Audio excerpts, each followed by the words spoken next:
On the show today, we talk about Star Wars Rogue One reshoots, Predator 4, Transformers The Last Night, Man of Steel, Captain Marvel, The Division movie, Sicario Sequel, and Ocean's 14. All this and much more on the Zedos Gang podcast. Betty, bring me everyone. What do you mean, everyone? Everyone!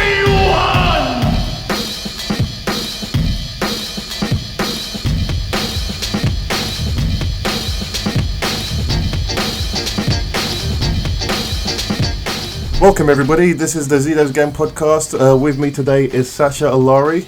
Yo! And today we'll be starting with trailers that dropped this week.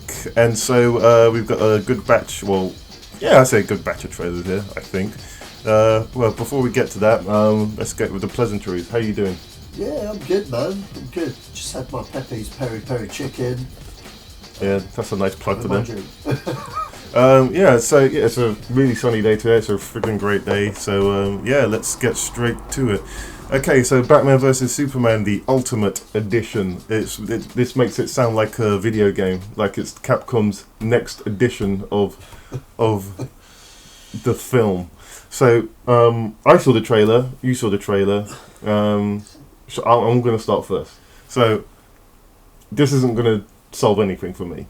This is just gonna. I reckon I'm gonna find more holes in this than with the theatrical.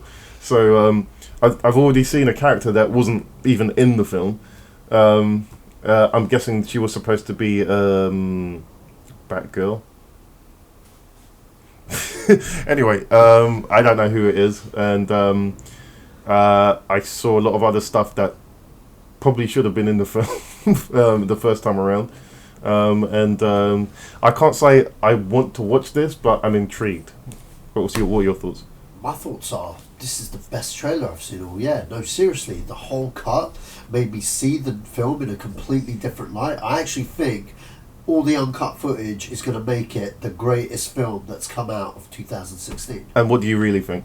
No, that is what I really think. No, you don't. I actually think that, like, secretly, it's got like an hour-long fight of Batman versus Superman, and I think at the end, like they actually say that wasn't Doomsday at the end, and like I just think spoilers. Everyone knows it's Doomsday. Completely right the wrongs of the original cut. Okay, without the initial sarcasm, what do you actually think?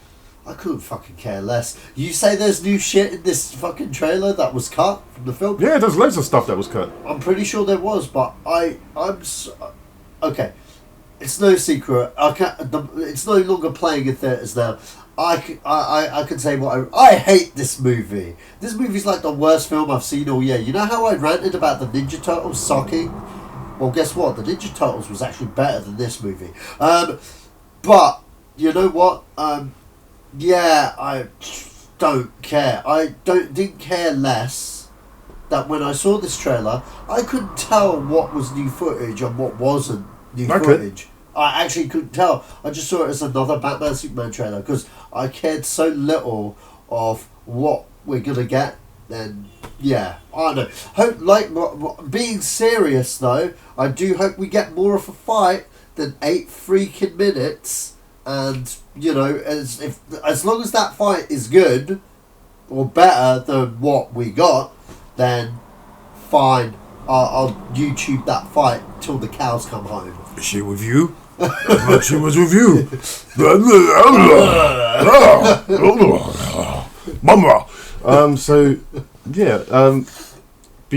I can't say I'm a big fan of the film either, but at least there's some new stuff in it. Yeah. Look, I'm doing my best here. Yeah, dude. Sometimes you just gotta let it go. I don't like this film at all. When I first watched it, I was pumped. It was this exact same time when I came out of Man of Steel. I was like, see, I had a different experience. You see, I did a double bill. I watched Man of Steel, then I watched Batman vs Superman. Man of Steel, I never hated Man of Steel. I've always enjoyed it, and you know, yeah, it has its flaws, but you know, I personally enjoy that movie, and you know, that particular time at the cinema, I actually enjoyed it with the audience that I was with, and I was pumped for Batman versus Superman. I was like, yeah, let's go in. Went in. Wow. Well, but yeah, I'm going to save my disappointment and full review of that movie, because I don't normally review movies, but when this Ultimate Fantastical Edition comes out, I'll review that, okay? And hopefully it'll be a better movie. Well, as Bart Simpson says, I'm a human going. Okay, so on to the next trailer, which is... okay, I'm going to butcher the pronunciation of this because I'm guessing it's Spanish, but it's... I'm going to say this so wrong. Guernica? Or Guernica? Okay. I'm not sure. But I think I'm close to the pronunciation of that. So this is a trailer with... this is a film with James Darcy and Jack Davenport. Jack Davenport, I think, was in one of the Pirates films. All of the Pirates, except for the fourth one. So yeah, you'll recognise the face. This trailer to me looks like a kind of a lower key Indiana Jones film. There was so much going on in it. I found it really entertaining. It looks really good. I really like the look of the trailer. I mean, it's directed by director Caldo Serra. I'm probably mispronouncing his name. He did a movie called The Black Woods, and he does a lot of mainly television stuff. It's written by a guy called Joseph Alba and Carlos Cobas. I can't pronounce it. Sorry, we're butchering everyone's name here. Very sorry. We're going to butcher a lot of foreign film people. We do apologise. Just can't get the pronunciation right. But no, these guys look like they've all worked together in TV and stuff and done this as a joint thing. It looks really good. The cast look really good. It's a very solid trailer. I want to see this in the cinema. I want to see it straight away. Yeah, I really enjoyed it. It had, again, it just had that feel of an adventure. I'm guessing it's set in the Second World War. But yeah, it's just all the bells and whistles of an Indiana Jones film. I can't say more than that. Yeah, in terms of my enjoyment of it, I think I'm gonna thoroughly enjoy it. Either way, watch the trailer. I'll put it in the descriptions below, and see for yourself. It's quite a good trailer for what the type of film that you think it is. And so I think a lot of people will be surprised by this. Okay, so on to the next trailer, which is Collide. This stars Felicity Jones and Nicholas Hoult. And this is Nicholas Hoult and who's the other Anthony Hopkins. Anthony and Hopkins. It's got the Mandarin. Well, not the Mandarin. What's his name? Ben Kingsley. There we go. Yeah. And so this is... how to describe this film? It's looks like an action thriller. It looks like a bit of an action thriller. Looks like a mob boss is after them. He's borrowed money, or he's doing a job for Anthony Hopkins in some kind of way. No. But he's definitely trying to raise money for his girlfriend's operation. Yeah, that's right. She's got a condition. I'm not too sure what the condition is, but it looks really good. I really enjoyed the look of this movie. I wasn't too sold on the way the trailer was edited altogether, but I see it's aimed at kind of like a young audience and stuff. But no, I think it looks like a solid film. It's directed by director Iran Creevy. He also wrote this one as well. He actually did Welcome to the Punch and a film called Shifty. I haven't seen Shifty is good. Oh, you like Shifty? Yeah, well, I'll tell you what, I've seen the other one. Welcome to the Punch was amazing. I really enjoyed that film. I thought it was a really good British kind of thriller action movie. That had James McAvoy in there and Mark Strong. Yeah, it was really good. This looks like more of a Hollywood kind of film, so it'd be interesting to see him take the action genre to, another level in what he does. Was Shifty an action film as well? No, Shifty was far from it. Oh, okay. Well, this guy's worked in the film industry for quite a while, especially in a lot of British films, because he used to be an assistant director on Life and Lyrics, Wimbledon. He also worked on Layer Cake and Millions. So He's worked his way up, and now he's directing and stuff. And I'm sorry, those two. You're saying Shifty's good. I'm bigging up Welcome to the Punch. He's got a bit of a home run when it comes to movies in my eyes. It'll be good to see what this film turns out to be, really. Yeah. I do understand they filmed it like 2 years ago, and they've like pushed it back because the film company only just picked it up. Yeah. So yeah, be interested to see how it all turns out. Yeah, well, I mean, Felicity Jones is starting to be one of those go-to women, and she's just appearing in everything these days. And Nicholas Hoult, it can only be good for him because he's getting more exposure, and as it looks like he's going to be the leading man in this, and so that's going to be a first for him. I mean, like, you know what? I was looking at this trailer. I was just thinking about Nicholas Hoult. I know he's in the X-Men movies and stuff as Beast, but you know what? If anyone hasn't seen, what's the film he was in? Kill Your Friends? Oh, right, yeah. Everyone needs to see that film. It's a really good film. Have you seen it, Joe? I haven't seen it. It didn't get reviewed very well. But fuck those reviews. Just watch it. I think it's your kind of movie, dude. It's really good. It's really good. It's really funny. It has a very dark sense of humour. I saw it with my buddy Travis, and we laughed our asses off throughout this movie. It's really good. Let's Kill Your Friends. But yeah, Collide looks good, man. Okay, on from Collide onto Nerve. This is a film. I guess it's another thriller type film with Dave Franco and Emma Roberts. And with this film, it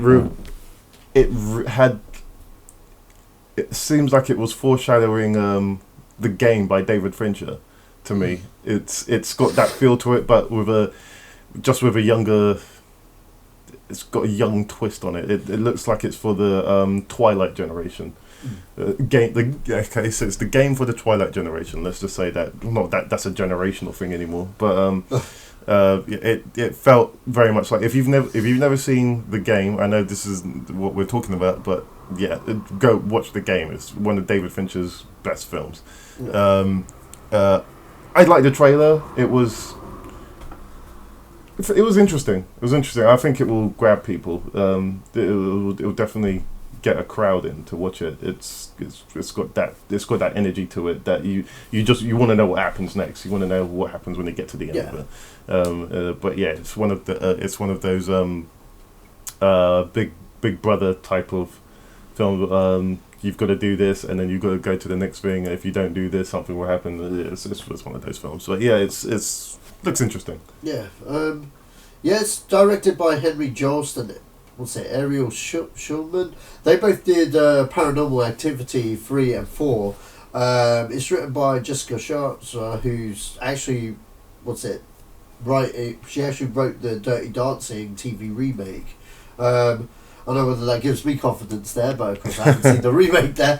But the trailer, judging by the trailer, I agree with you. It looks interesting, nice concept. Look forward to seeing that one. Right. Okay. Well, on from Nerve to Morgan. This film is I'm guessing a psychological thriller horror. It looks like it crosses genres here, but this film has Katie Mara and Rose Leslie, and from what I can make from the trailer, it's a very airy trailer. You don't actually see, you just see lots of empty rooms, and it's very suggestive of what happens in these rooms. And there's this one part near the end of the trailer where you just hear footsteps, and they're looking at the person, and just by looking at their faces, you can tell that this is someone that you should screw with. And you don't ever see this character or who it is or what it is, but as the trailer's going by, that you've got voiceovers describing what this person is, or what the situation is. And from what I can gather, it's about this genetic project that they're doing, a human genetic project, and they've got this person locked up, and they're going through the paces of growing into themselves very quickly, and so the subject becomes very self-aware very quickly and understands what's going on very quickly at a very young age, and it looks like it becomes some kind of a threat, and it looks great. Set. Yeah, everything you just said. I mean, like, no, seriously, I can't really. I explained that really Yeah, badly. you did. It looked like an intriguing trailer. Like you said, you didn't really see the robot, or what it looked like, or how, But the way the shots were constructive led to kind of like more of a mystery of what the hell is this film about. And there was something in the soundtrack to this trailer which was kind of eerie as well. Damn eerie. I like the way it was constructed. It has me intrigued. This is directed by Luke Scott, son of Ridley Scott. So be interesting to see what he does with his directorial debut here.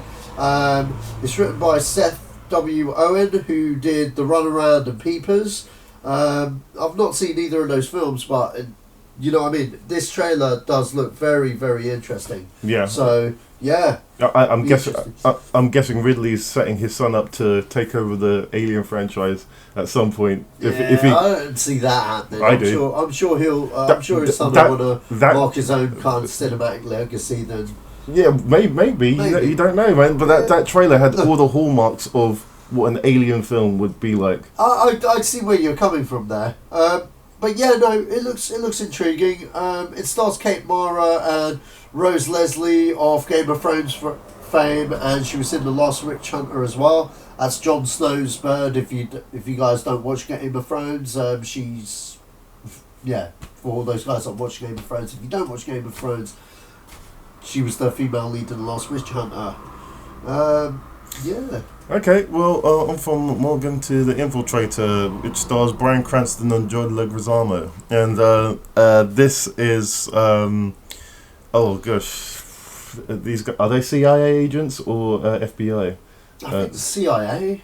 Well, looks like they need to go undercover to get one of Pablo Escobar's guys, one of his main distributors into the US, and so they have to take on these identities, and this looks like one of those dark comedy type of films. It's got a very unique comedy element to it, especially the way Bryan Cranston pulls. I think John Leguizamo and Bryan Cranston is perfect. Yeah, they look like they've got good chemistry in this, and so they attain these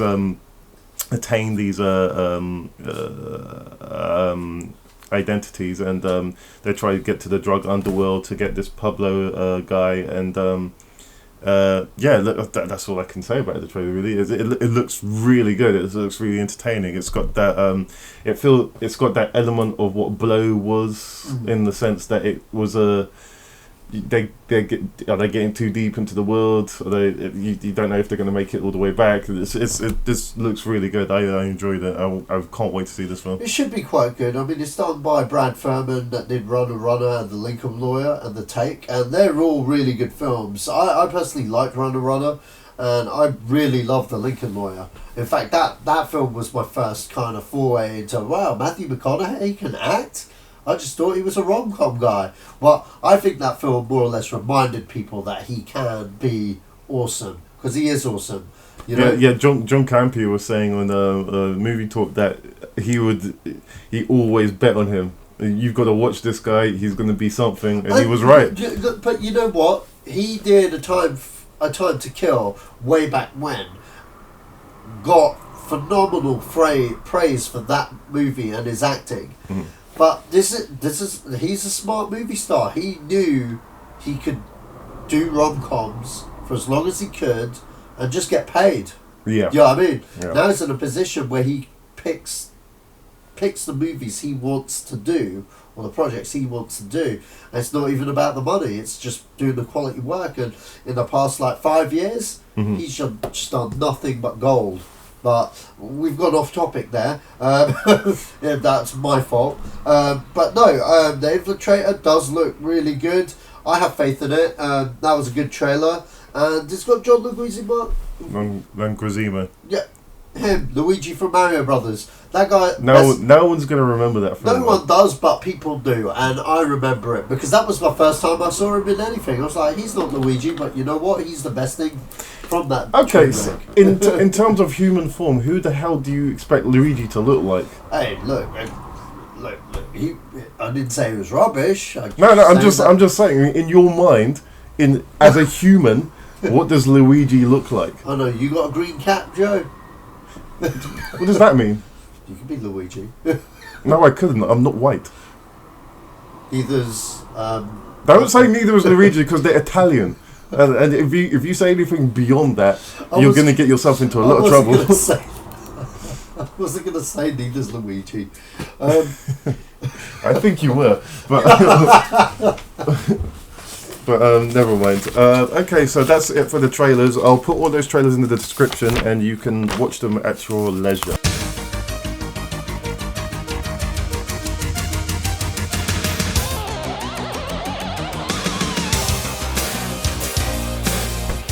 Okay, so on to the first topic, and this is Star Wars Rogue One reshoots. It looks like someone at Disney are unhappy with the way the film is going.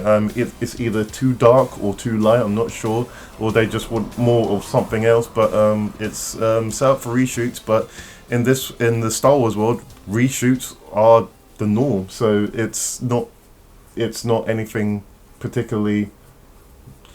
It's not really news, but everyone's shouting about it, and I thought we should cover it.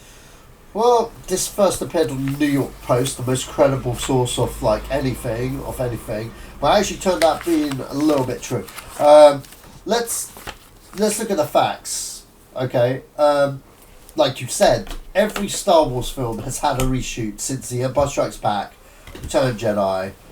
All the prequels had reshoots, and the thing was with the reshoots, they're planned. They were planned. This was also planned. You know what I mean? Sure, they're filming quite a lot of stuff. About 6 weeks worth of stuff I hear. Now the thing is, that's still just a normal reshoot. I mean, look at the Marvel movies. They always do reshoots. They do reshoots up until the very, very day. In fact, you know what? Even Phantom Menace, the last shot of Phantom Menace was completed... Like 2 days or something, wasn't it? No, it was like 4 days or something like that before. And it's when Darth Maul's hand with the lightsaber switching the power switches off when Obi-Wan runs. Right. Yeah. You know what I mean? That was on days before the release of the movie. So...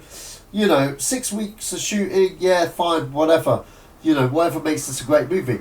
Here's what you got to understand. It's not Disney interfering. It's Lucasfilm. Mm-hmm. Okay? Okay. The people there's been no screening to people outside the movie. It's only people at Lucasfilm that have seen the movie. Kathleen Kennedy, John Knoll, whose idea the movie is. I think a lot of people got to know where this movie originated from.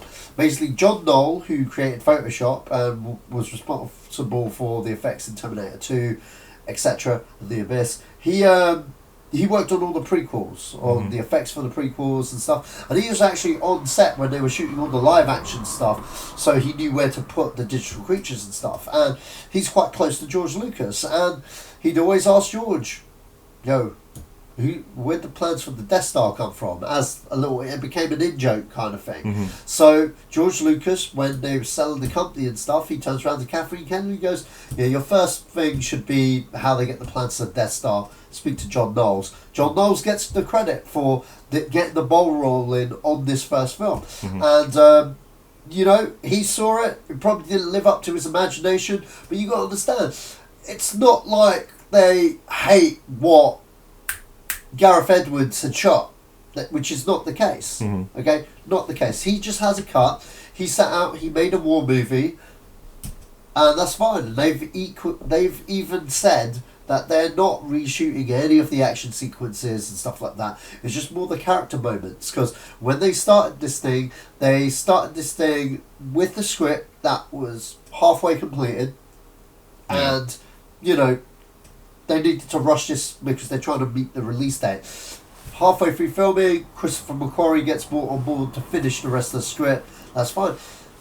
They've got a rough cut, and obviously they see, obviously some of it's a little bit uneven, maybe the tone's off, but that's expected. Mm-hmm. That's expected with the way they've gone into the project. The rumour is, and it's more or less been confirmed, because McQuarrie has stated, it's not Gareth Edwards' fault at all. Yeah. He's gone to make the movie that he was hired to make. Yeah. You know what I mean? And they're just adding that flair, and they've got the time to do that. Yeah. But I think what's important to take out of it is that they have got a finished rough cut, which is further along than most movies that come out. Mm-hmm. You know what I mean? So they know what it looks like. They know the picture's failings and stuff. All this 6 weeks of reshoots is only going to add to how good this movie can be. And they're aware of that. And they planned for this before that, because they knew they were going to have reshoots. Really, we don't actually know what they think of the film, but yeah, either way, yeah, everything is speculation at this point. Yeah, exactly. And so, or whatever they're going to do with the reshoots. And there was another thing that dropped yesterday as well, saying that they wanted to focus on a little cameo for Han Solo. That's speculation. Yeah, again, that's something I wanted to add, just to add, because this is all speculation. So, I mean, whatever they're doing, if they might even be adding. This whole film could just be from Darth Vader's point of view this time. Hey, if they're going to add more Vader and have him be badass in the way that we've always wanted to see him, I'm all in. Because, I just want to see him, use the Force in crazy ways and stuff. I'll tell you something that a lot of Star Wars people haven't noticed. Watch A New Hope and watch him wave his hand using the Force and crashing down an X-Wing. Okay, I didn't see that. Yeah, you don't notice it, but when you watch it on multiple views, that actually happens. Oh, wow, okay. Yeah. Well, I mean, thus far, the most advanced use of the Force has been Kylo Ren. No. Oh, no. what, freezing the laser Yeah, I ain't bolts? seen that. Never seen that before. Yeah, Never I seen guess. it before, and it looked tits. Yeah. Sorry, that was What's tits? Is it bad or good? good. Okay. I've never heard that phrase before. That's very sexual of me. I shouldn't say that. I don't want to justify a woman's body parts. It looked a dick. It looked really good. I've never seen anything like that before. It for opening of a film, that's damn busters. That was absolutely brilliant. I was like, look at that. And it's just cash about it. It's just like, yeah, blah, blah, blah. Yeah. Boom. But yeah. Again, take my hat off to JJ for that, because that was an original use of the Force that I've not seen in a game or anything else. So anyway, on from Rogue One reshoots. Have you said anything? Everything? Yeah, I've said everything. Okay, There's nothing to worry about, guys. Chill. Movie will come out. I'm sure it'll kick ass. Yeah, So chill out. From From Star Wars onto Predator 4. So Shane Black and his co-writer Fred Derrick says it will examine what the Predator's agenda will be at this point, and it's taken inspiration from James Cameron's Aliens. In a sense of, I'm guessing that's the way they're going with it, in sense of an ensemble. Right. And if they are doing that, if I trust Shane Black. I've got no problem whatsoever with whatever Shane Black's coming up with, and he even said himself he didn't hate the last Predator film, Predators. He said it was he liked the aspect of there being another race. Well, that's because they got Rodriguez and I forget the director that did Armored that directed it. Like my only qualm with Predators was that Rodriguez didn't direct it himself. Yeah. But I really enjoyed that movie. Yeah. I really enjoyed that movie. I like every Predator film. Okay, so I'm a bit biased. I like 1, 2, and 3. I'm glad he didn't mention the others. What others? There's only 3. That's what I thought. There's only 3. Okay. And 2 shit ones. Which will not be named. I'm looking forward to The Predator, as they're calling it.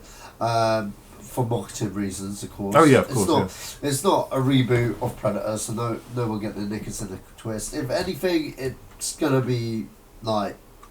Well, if they get Arnie in it, it's definitely a follow-on. Well, yeah, definitely. They even mentioned Arnold's his character in the last one. in Predators.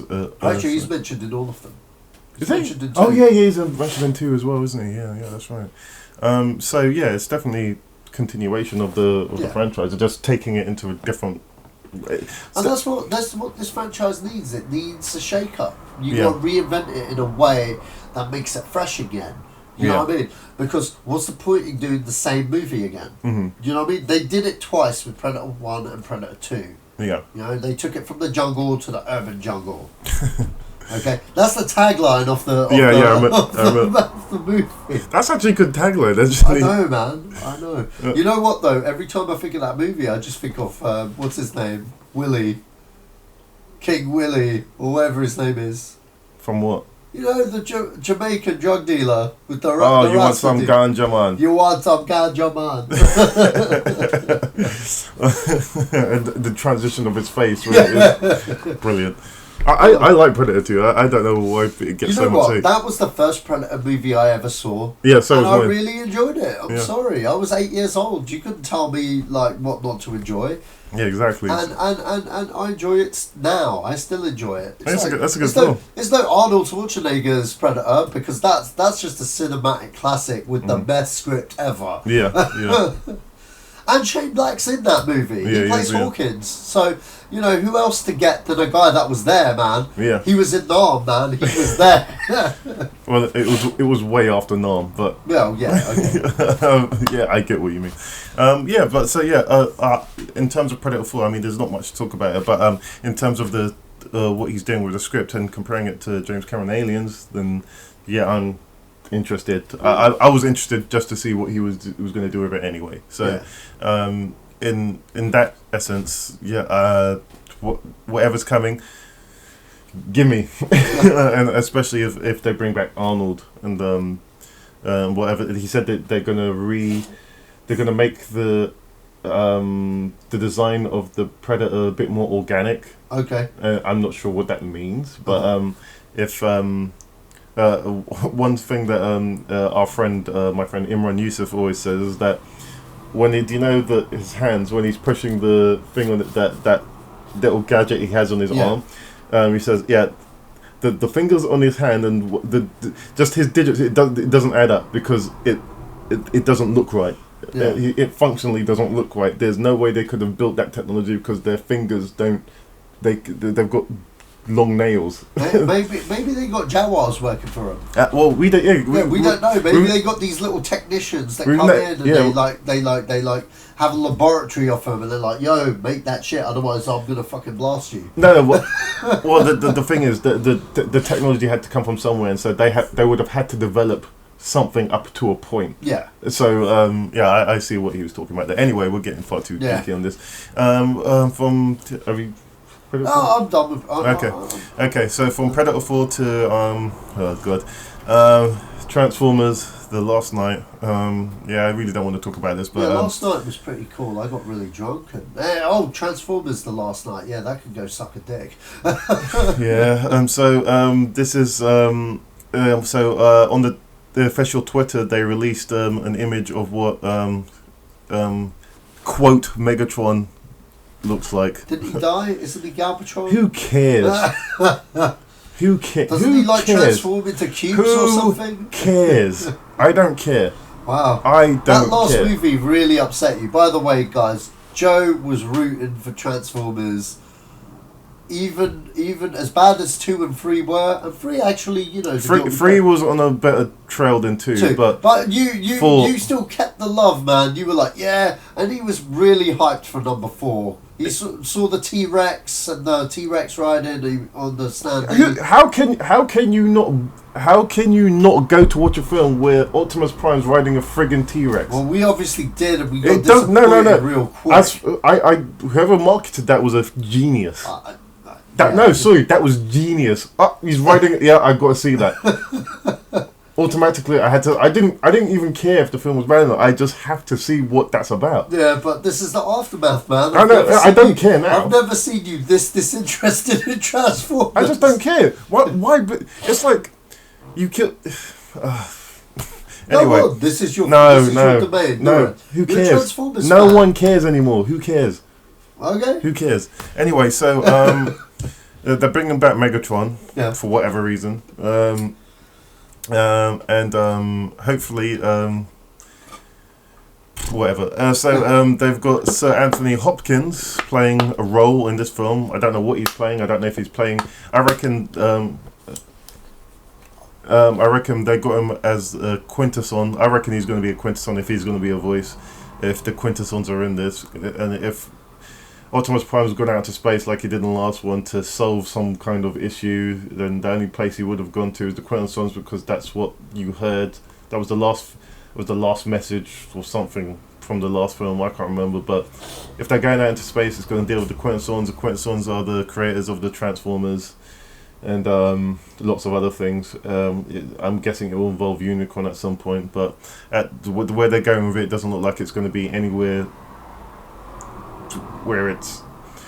I just don't care anymore. But what do you think of this crappy news?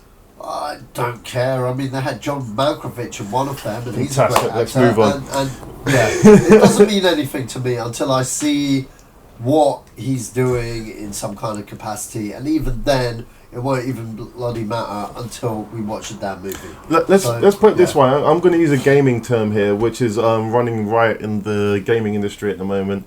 Hashtag fuck Konami. So that's how much I care about this film. If you know what's going on with Konami right now, you know exactly what that means. That's just for the gaming guys. If there's any gaming people listening.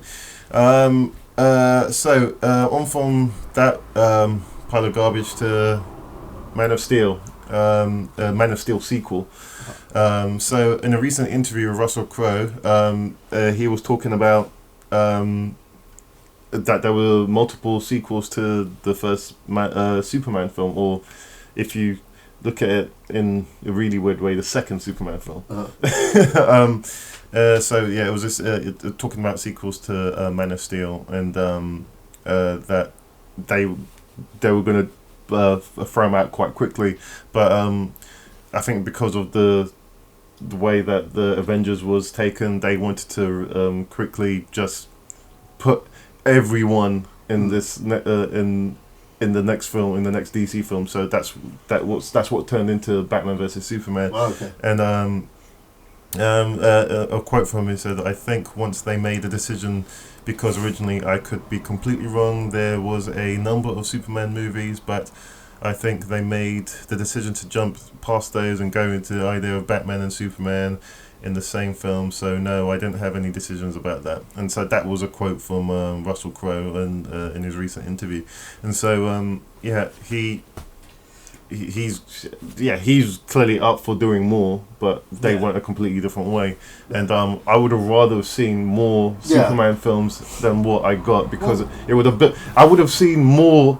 I would have been able to relate to the character more, because at the moment, I don't know who he is. He's just some guy. I'm going to be honest with you. At the moment, there's a shake-up at DC. I don't know if anyone knows about this, but. They know critically they've dropped the ball, and Ben Affleck has been very vocal. His Batman film, I'm actually looking very forward to. One, because I felt he was the only thing good about that movie.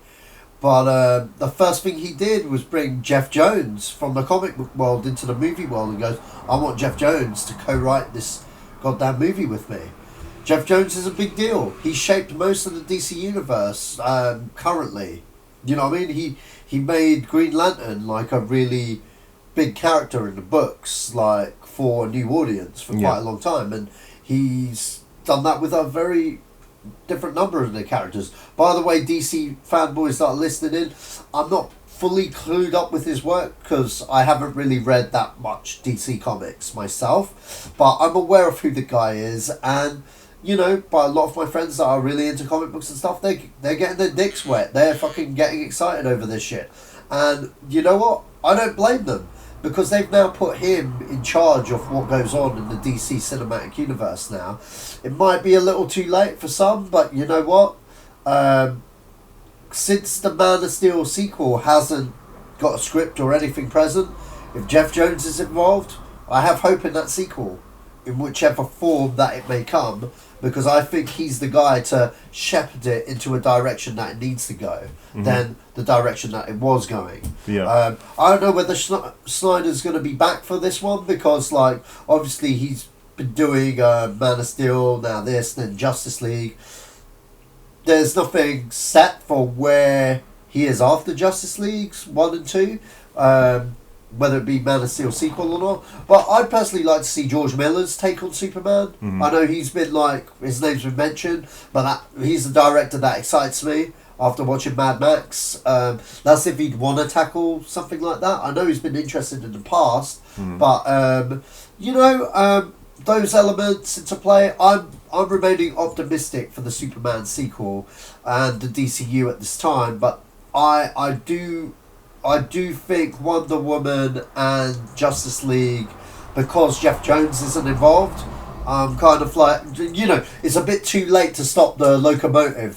They've already gone through the fence, so we've got to take them as they come. Yeah. But it looks like that they are learning from their mistakes, and I can't really say anything until these movies come through. You know what I mean at this point, but. This is the thing with DC, unlike Marvel. Marvel have a proven formula and they had a plan, whereas these guys tried to ship shit at ASAP as a response. Yeah. I think now they're learning, but we'll have to see. Well, it's just going to take us a few films before we see, the result to this, because they've gone from going full on to okay, we're planting seeds.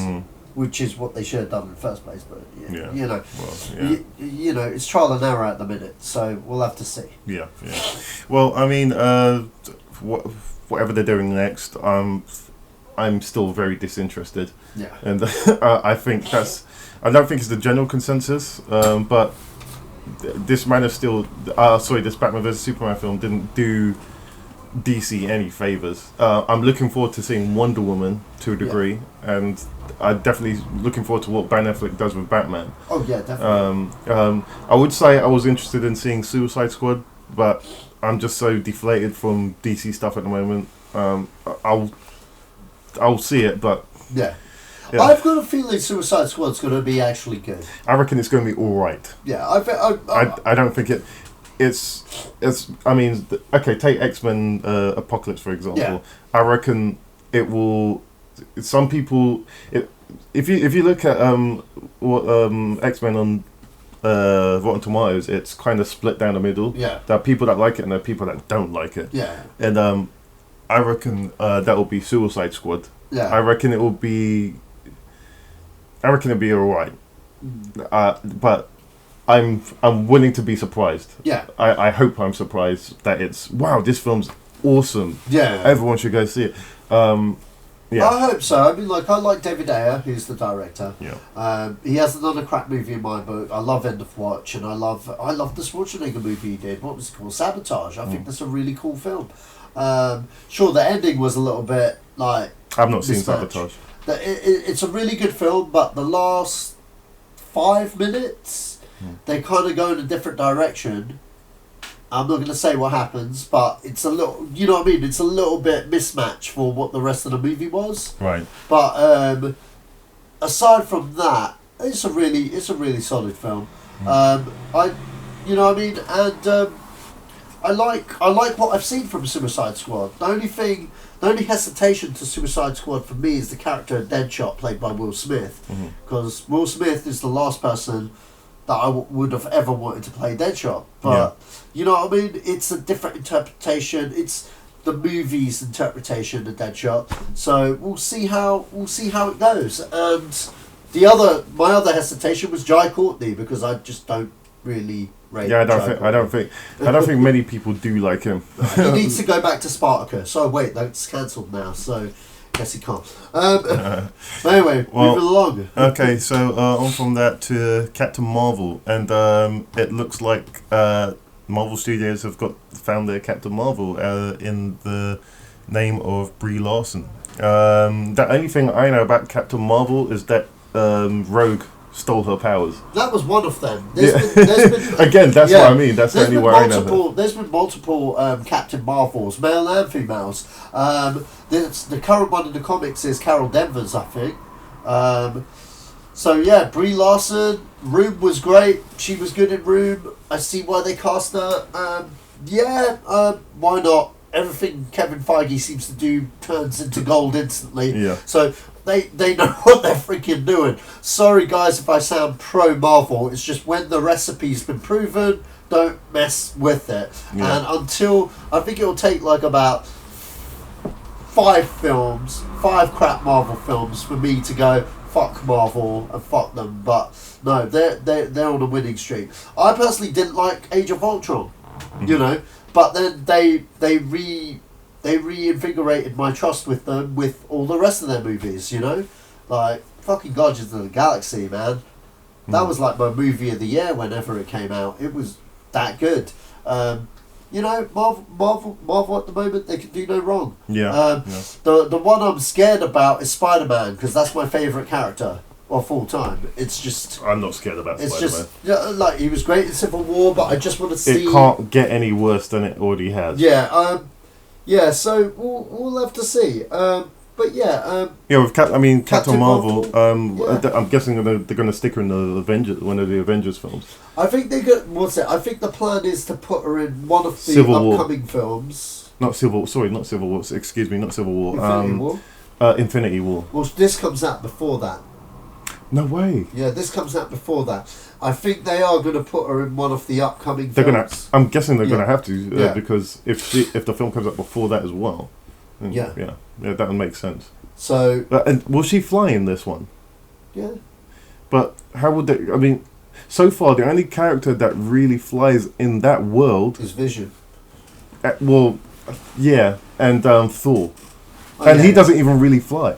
Nah, but about Vision. You know what I love about Vision? He flies really slowly though. He doesn't. Vision. Yeah, he doesn't fly fast. What I love about Vision though, you know what I loved about Civil War? Just him and his turtleneck and just the way he trying to blend in. Yeah, it's just like, you know what? He's just been one of those characters where I just didn't know how audiences would take him. Yeah. Because of how he is in the comics, and they got it spot on. Yeah. And I'm glad people responded to him because he was such a cool, quirky character, man. What made me laugh. Yeah. Especially when he was making that soup. Yeah. I can't remember what it was making something for Scarlet Witch, and this doesn't taste anything like it says on the packet. I like it when he goes through, where he doesn't use the door, he just phases through the wall and startles people. Yeah. And then he's like, these are all spoilers, by the way. We told you, use the door, and he's like, he's trying to justify it because, you know, in his the door's mind, open, yeah. Yeah, in his mind, it's like, the door's open, why not? And plus, this is the easiest way for me. It's like, why would I take this longness? You know what I mean?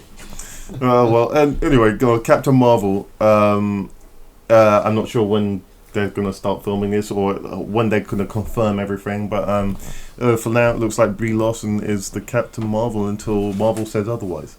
On from Captain Marvel to the Division movie, and so if people aren't aware of what the Division is a Tom Clancy video game developed by Ubisoft, and it's I wouldn't say dystopian, but it's a virus that kills off everyone in New York, and it divides the city, hence the Division, into many different factions, and so it looks like Jake Gyllenhaal is going to be up for the role of the main lead of this film, and it looks like if it's in the right hands, it should be a good film because the premise of the video game is good, and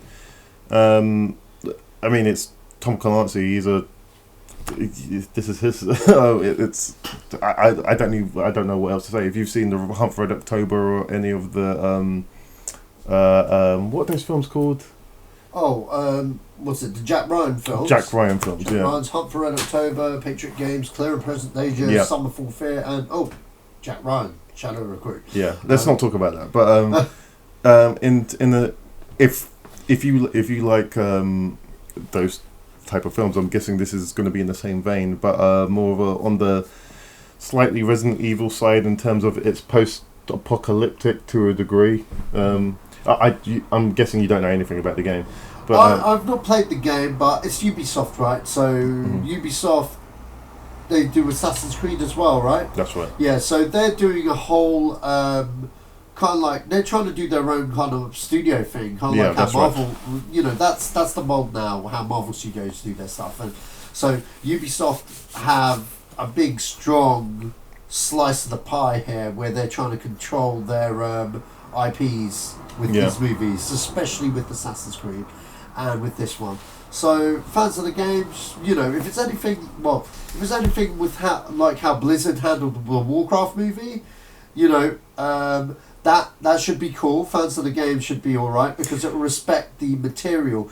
We just got to pray the filmmakers and writers involved write a decent film that will satisfy the mass audiences. That's right. That's the only danger here. I mean, I saw Warcraft the other week. I thought it was okay, but I just felt it could have been, considering they had an open plate to do whatever they wanted, they could have created a better, you know, like a better movie. Yeah. Basically, like, I'm not saying it's a rubbish movie by all means, but it did spark up, you know, the Well, no, because interest. as I said from the first trailer of that film, it's meh. Yeah. It looked too spot on. Yeah, I think casting as well. You know, definitely casting as well. Yeah, I don't really have a problem with the cast. Well, I think yeah. a good look at 300. There was no one famous in that. Oh yeah. Up until it was released, but the promotion for 300 was so good. But I think the difference between something like Warcraft and 300 was already a brilliant script. Yeah, but no one knew what 300 was. No one knew what 300 was. But I'm talking about the movies in general, the finished products. Yeah.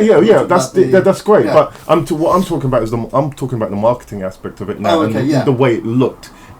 And just again that they used the 9-inch nails track, and it just drove the whole trailer. You wanted to see it. Yeah. It's I don't know what this is, but I need to see it. Yeah. It was, and if Warcraft had that element of,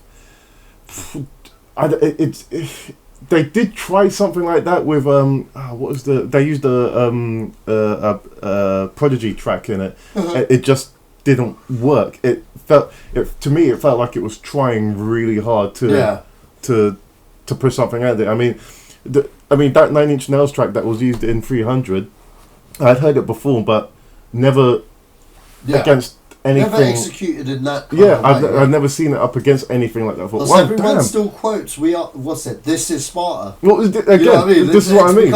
That trailer is iconic for that scene and that dialogue. This is Sparta. And that's, whoever was editing that trailer knew what they were doing, man. They hit beat after beat after beat after beat. It just drove it. And with the Warcraft trailer, it just felt, hey, CG. These guys are CG. This land is CG. It looked good, but again, it looked. There was just nothing about it that warranted for me to spend my money and go and watch this film. It didn't draw that. Hopefully Ubisoft learns from what Blizzard did. Well, I don't think. I mean, look at the people. More people now that Warcraft is gone. People are just looking to Assassin's Creed now. Yeah, and that's going to be interesting because it actually looks more. It looks like something I would want to see more than Warcraft at this point, and so. And again, doing that kind of fantasy, if you get it wrong, it ends up like one of those films like Aragon or Dungeons and Dragons. So, yeah. Anyway, on from the Division movie. I'm not sure when the Division is coming out, but Jake Gyllenhaal is up for the lead role. Again, Tom Clancy. So yeah. Sicario sequel. Okay, so a lot of people didn't think there should be a sequel to Sicario. I mean, technically, all the storylines were brought to an end. Especially Emily Blunt's role. Yeah. I mean, if she's in this film, I don't know what she's going to do in it.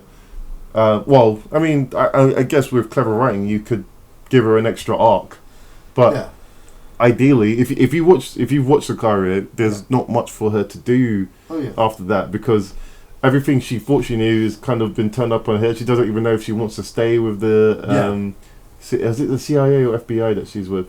I think it's the CIA. I could be wrong. Someone corrects me on that. But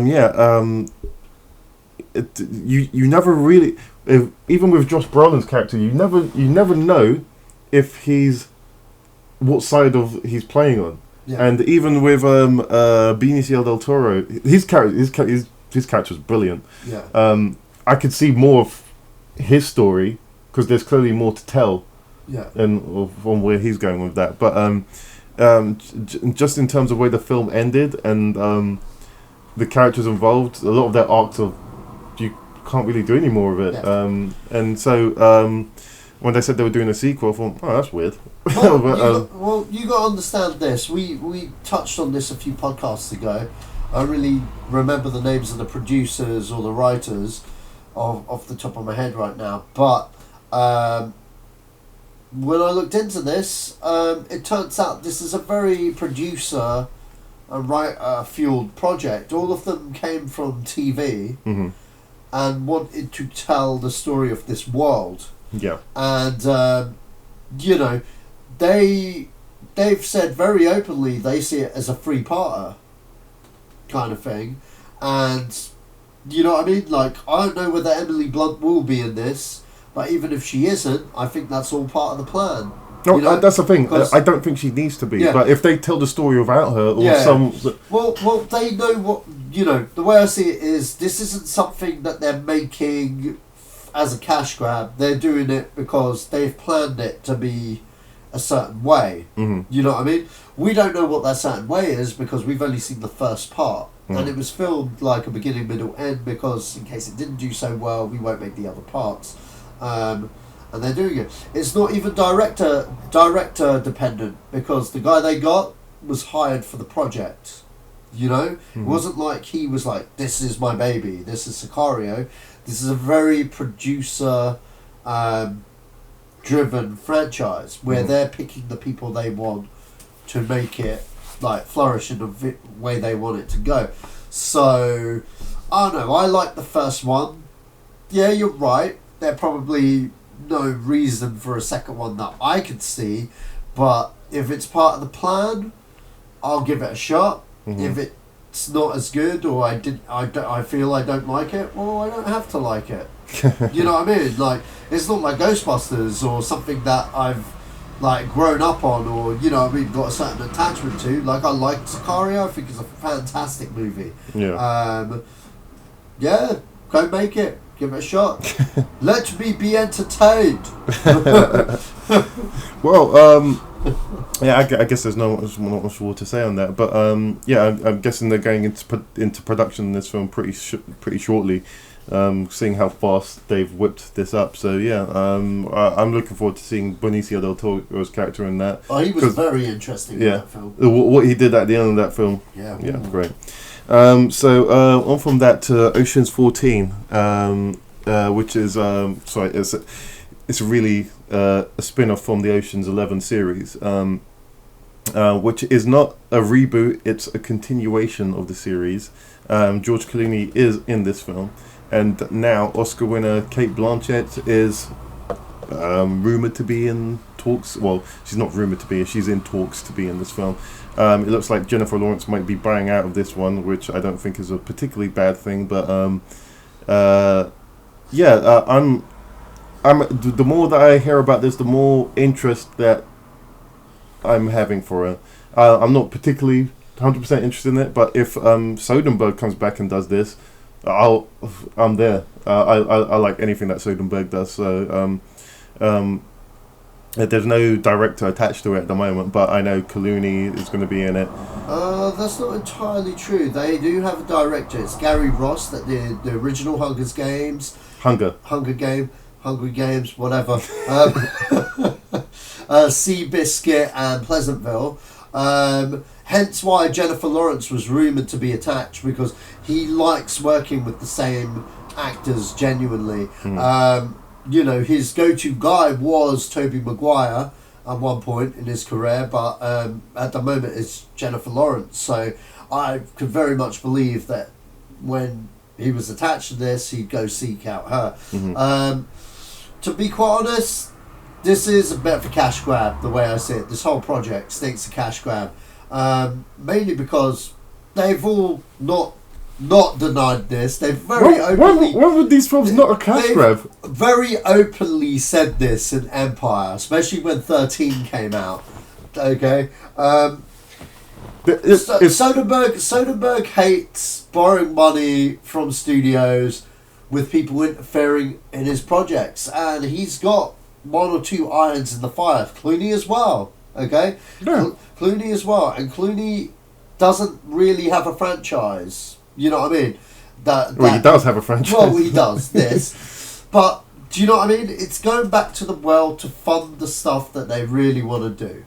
Okay? I've said this before, and that's all this is. Am I excited about this? Not really. I love the original I love the first remake of Ocean's 11, which, you know, George Clooney, Matt Damon, all those guys.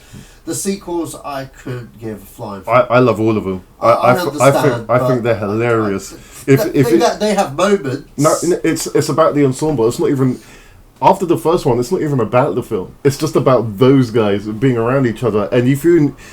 people, if you enjoy what you saw in that George Clooney film, the Ocean's 11, and Ocean's 12 and Ocean's 13, you'll get it. It's not about what they're doing. It's about those guys, and you enjoy being with those guys. It's just that type of film. As Sat said, it's a cash grab. Don't look too much into the plot, because in 12 and 13 there isn't really. 13 has more of a plot than 12, but again, if you enjoy being with those guys, you'll freaking love the film, man. You'll love it. That's all I can say. I love these films, man. I can't say a bad thing against them, because they make me laugh. Fair enough. But in terms of Ocean's 14, I know it's been led by Sandra Bullock. Yeah, that's correct. She's supposed to be Daniel Ocean's sister, which is that stinks of sequel bait so much. Hey, this long lost sister that you never knew that he had. Anyway, but Sasha stays silent because he rolls his eyes and goes, "What the fuck?" Don't get me wrong, I'll watch it. If I'm entertained, I'll be like, yay. I will admit I preferred 13 to 12, because 12 was rubbish. Again, if you liked the characters, it doesn't matter what you think. You probably won't even follow the story, because you just want to know what they're going to do next. What they're going to do next. It's like they egg each other on. Okay, it can't get more ridiculous than what they were doing in the previous scene, and it does, and it's brilliant. It's gold. I'm not going to budge on this, but I'm not going to further how you clearly love these films equally. Yeah, because I get it. I absolutely get it. The first film is what Soderbergh wanted to do. Oh yeah, of course. And then the second film, these guys like being together, and that's exactly what the second film is about. It's just them being together doing shit. Yeah, they could have just made a different film. No, they franchise it, because people wanted to see it, and it told from the money all three of those films made. Oh yeah, of course, because they were successes. No. This is what I mean. It's the ensemble. People are going for the ensemble because these guys are friggin' awesome. Yeah. Even though there's an Oriental dude in it, I'm not sure what his name is, but even he was funny in them. He always spoke Cantonese, and that's how much of a cartoon caper it was. Everyone understood what he was saying, but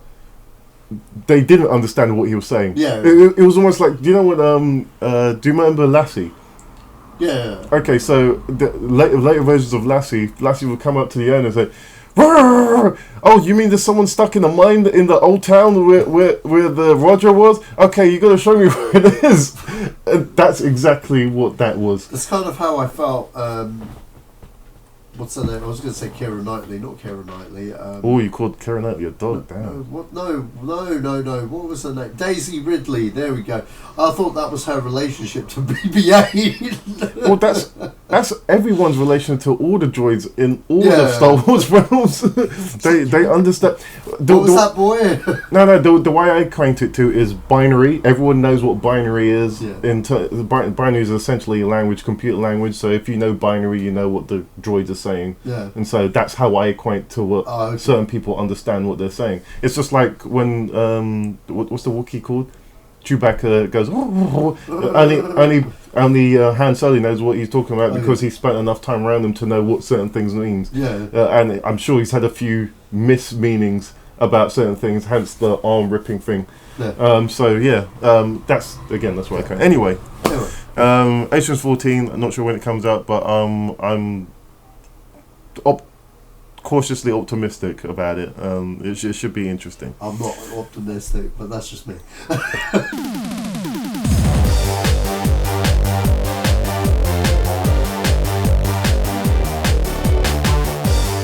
On to old but new, and so this week it's my go, and my old but new is Short Circuit.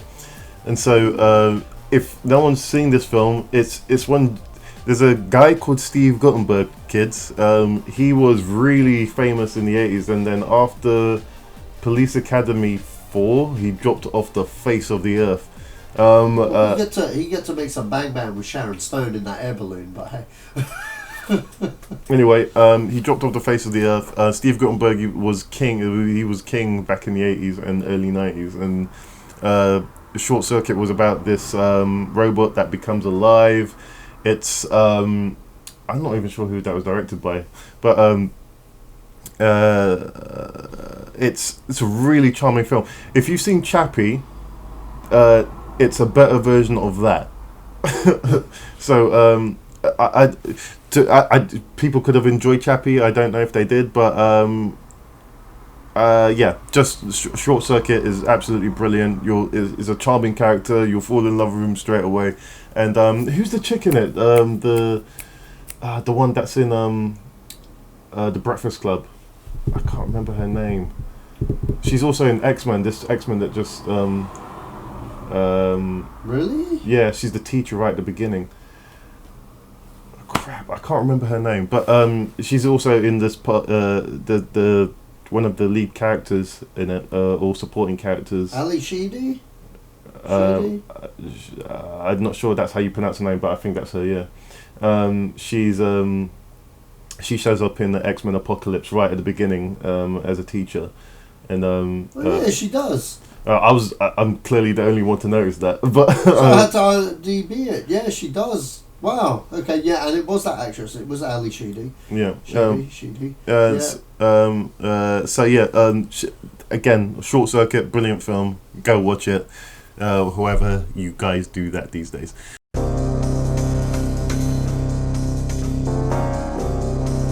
And so on to films opening this week, Friday 10th of June. We start with The Boss. This stars Melissa McCarthy, Kristen Bell, Peter Dinklage, Kathy Bates, and it's directed by Ben Falcone.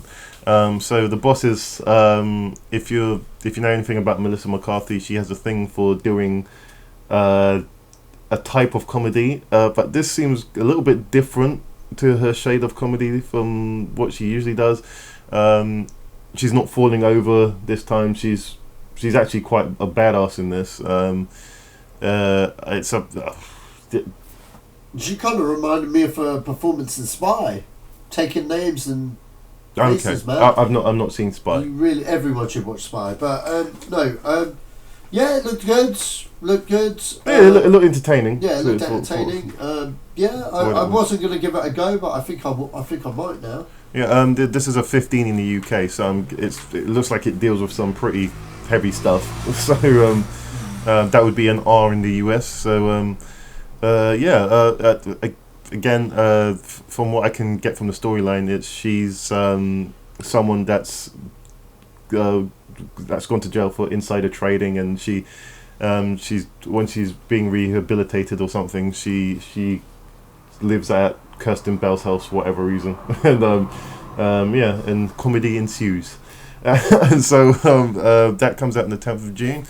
And to the next film, The Embrace of a Serpent. Now this is a foreign film, which was at the London Film Festival, I believe, and won several awards. And it's about an Amazonian tribe that is trying to get on with the way that the world has moved on, but it looks like people are trying to take that area that from where this particular tribe lives for the rubber in the trees, and so there's a lot of violence that looks like happens forthcoming into this film. It's a Spanish film or a French film? I'm not too sure, you know. I think it's either Spanish or French film. I couldn't really get a gist of what language the other actors are speaking, but the Amazonians are speaking Amazonian. So it's if you don't like subtitles, guys, you're gonna hate this. So the trailer looks really good. So I'm going to put the trailer in the description of the podcast, and so have a look at it and tell me. And if it's up your alley, then you'll go to see it. Yeah, I mean, like I saw parts of this film because I worked at the London Film Festival, and it was there. And from the parts that I saw in the movie, like I saw the last 10 minutes of the actual movie and the opening 10 minutes and a few bits in between. But from what I saw of it, it was really, really good, very atmospheric, quite gripping to see the scenes that I've seen from it. I want to see the whole movie. It looks very interesting. It's directed by Ciro Guerra, who did Wandering Shadows and The Wild Journeys, and it just looks really, really good. It's in black and white.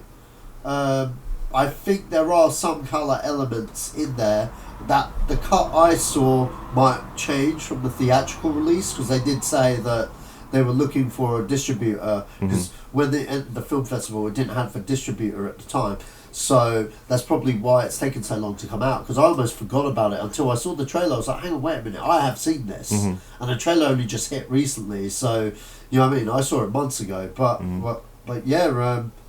the word of buzz from that screening was very, very positive. I mean, from the trailer, it looks really good. Hence why I put it in the what's coming out. This is a 12A, so it's I'm guessing it has some form of violence in it. So I'm for if anyone likes independent cinema, this is definitely up your road. So again, I'll put that in the description of the podcast, and have a look at the trailer and see if there's something that you want to see. Okay, so on to the next film. This is a Japanese anime film called When Marine Was Here, and so this is directed by Hiroshima Yabanashi, and it looks like a tale of if you've seen a Studio Ghibli film, it's very mystical. He always takes his film into the countryside and has a sense of mysticism about it. And what I've gathered from this trailer, because this trailer doesn't really give you much, it's about this boy that either moved to the countryside and he discovers this house where this young girl comes out a particular time of night, and he has adventures with her, and that's all the trailer really gives you, really. Wow. But it's a Studio Ghibli film, so it's gonna have some. It's gonna look. It looks really nice. It's very well laid out in terms of its color palette and its animation. So. If there are any anime fans or Studio Ghibli fans out there, I think the version that we're getting is dubbed. It's coming out it's being distributed by Studio Canal, so I'm guessing it may be dubbed if they bring over the same American cast that dubbed it. So this should be easy for the eyes. You don't have to subtitle this one. So this one's for everyone who doesn't like reading subtitles. So. Anything to add to that? No, I think you said it all there. Oh, okay. All right then. Well, yeah, that comes out on Friday as well. It's a U, so no danger of anything bad happening. Okay. On to the last film, and this is Where to Invade Next, and this is from director Michael Moore, who brought you Fahrenheit 9/11, from what I got from this trailer, it's about him traveling around to countries that he thinks Americans know about, and comparing differences to how America runs and how these European countries run.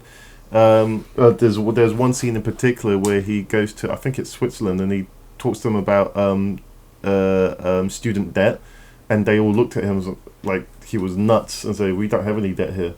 They don't understand the concept of debt, and that just shows the differences between what America is now and what parts of Europe are now. It's very different. I think he talks about the American dream in this and how it's not turned out quite the way people had thought.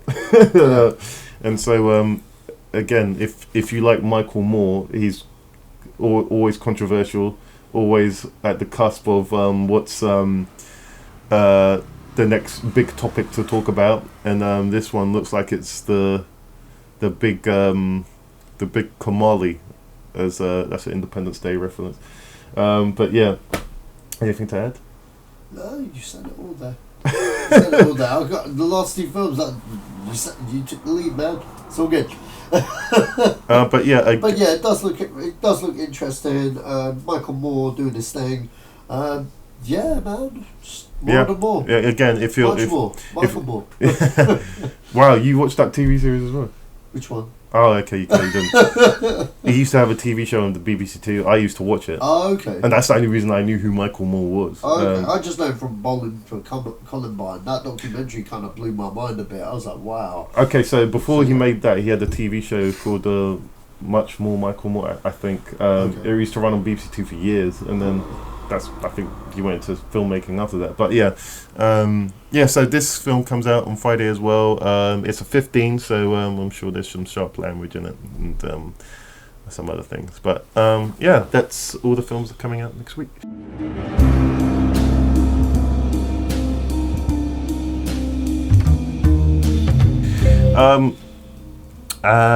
On to Film 20 questions, and so I guess it's my go this week. Okay. So have you got anything in mind? If so, sure. If so, you've got a pen there, so write down what you have, and yeah, I'll continue with my musings. Okay, begin. Okay, so remember 20 Yeah, questions. Sure. Is it set in the 90s? No. Is it set in the Is it set in the 2000s? No. Okay, so it's an older film than I thought then. Okay, I'm going to use up another guess on that. Is it sci-fi? No.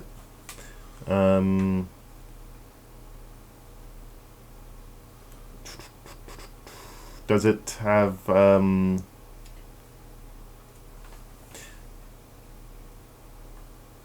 is the director famous? Yes. Okay. Has he got a very short roster of films? Small roster of films? When I say small, I say 8 or 9 films. 8 or 9? Let me just find out. You should know this, man. You're the quiz master. You should know everything. 1 minute, Douglas. 1 minute? Okay. Oh well. I'll have it in just a sec. Yeah. I think it's a short set, but you know when things surprise you. Mm-hmm. Well, Okay, so he's got 12 films under his belt. okay. Two of them are uncredited, but he directed them. Is this a Michael Bay film? No. Is Michael Bay involved in any of these films? No. Hell no. Okay.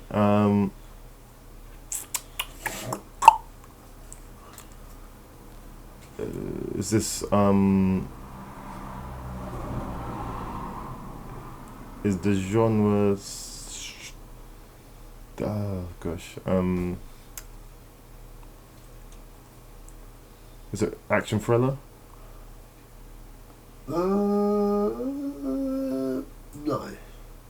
Are there any comedy elements to this film? Yeah, there's some comedy elements to the film. Would you say it's a dark comedy? Yeah, I would. Okay. Is it American Psycho? No. Okay. Oh no, I said the 2000s and all that, so it wouldn't be either one. How many questions have I? 10. Okay, so I've got another 10 to go. Is this film? How many leads are there? Is there more than one lead in it? Is this an ensemble film? A little bit, but not really. Doesn't help. Okay, there's. I'll give you a hint. For free. There's three main characters. Could be bloody anything. Yeah, I know, but that's all you're getting in terms of ensemble Okay. stuff. Okay.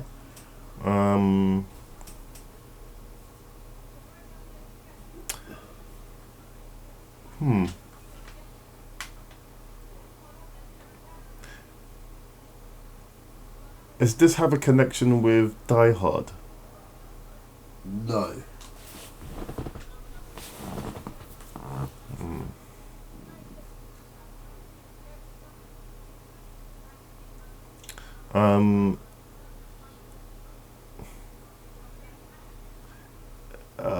Boy.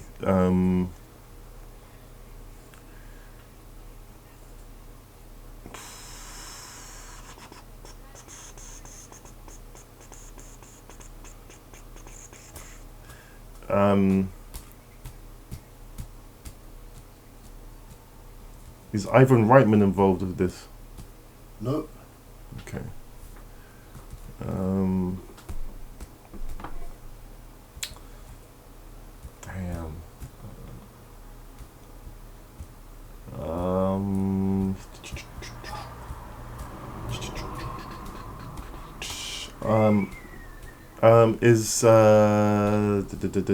Is there?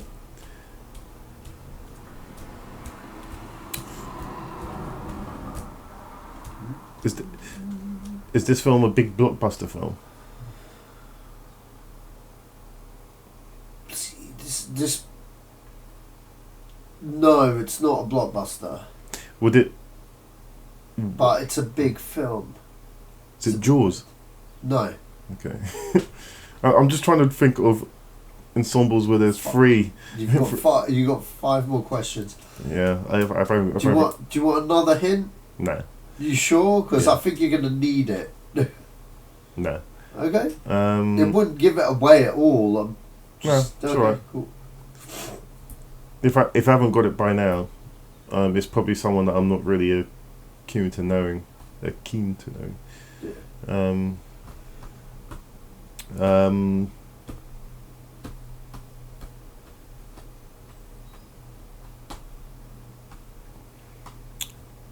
Are any of the cast still making films now?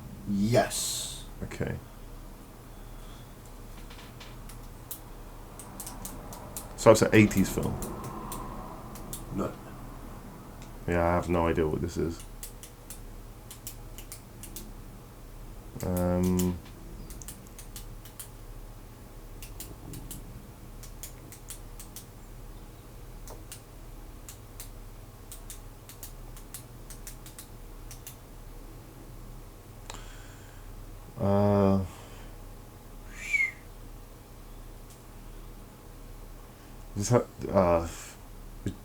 Is George Lucas involved in this one? Okay.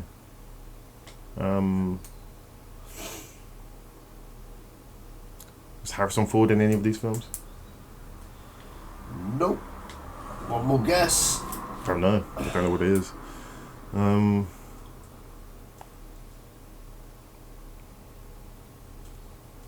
The Long Kiss Goodnight. No.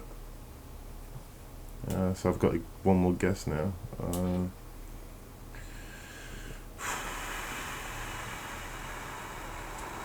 Okay, so this is a long shot. From Downtown. You still got like guesses. No, I've got one guess. I only get one guess.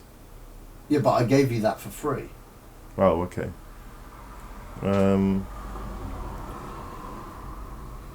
White Men Can't Jump. You didn't want me to give you the clue? I don't think it matters. Okay. No, it's not White Man Can't Jump. Critters 3. It's not Critters 3. Okay, here's a big clue. It's got Clint Eastwood in it. Don't know. Unforgiven? No. Good, the Bad, the Ugly. Yeah, I would have never got that. Oh, okay. Yeah. That's why when you said, is it a blockbuster? Well, I was like, well, blockbusters didn't exactly exist then, because they didn't come till 10 years after it was made.